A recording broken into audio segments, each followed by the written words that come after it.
What's going on, guys? Welcome back to the channel. I just wanted to give y'all the good news. Y'all hear that? We've got no misfire, guys. Shout out to a guy on here named Ripkins. Ripkins, I appreciate that, big dog.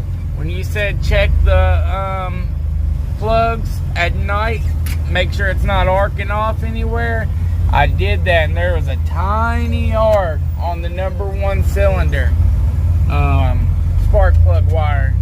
So I put a plug wire on it. Check it out.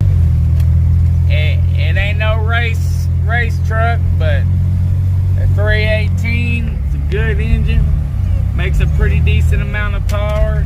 This is basically a 318, but it's a V6 version.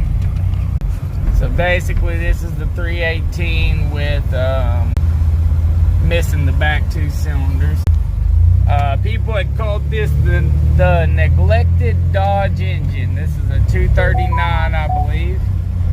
This engine has been in this town for 25 years. Got 209,000 miles on it. It's only been drove in the city. It's a V6, 3.9, 3-speed transmission. It's a good old truck. It's up and going.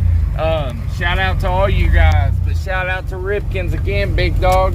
What you said worked. I appreciate that. Alright guys, so we're gonna get back to driving.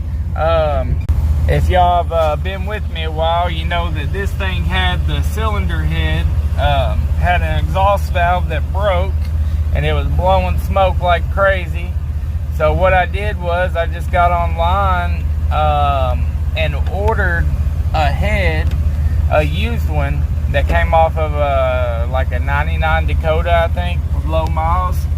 And they had the whole cylinder head on there, used, and for sale for like $100 and some odd, something like that. It's maybe like $100. I'll have to check. I know it wasn't no more than $150 for sure.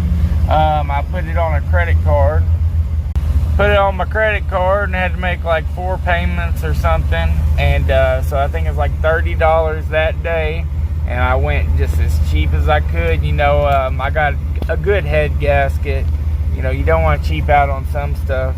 But this is what you call a cheap rolling rig. Y'all know I'm not rich by any means. But that's what led me here. That's what taught me how to work on these things. I'm not a pro. I'm not even an amateur. I'm a DIY guy.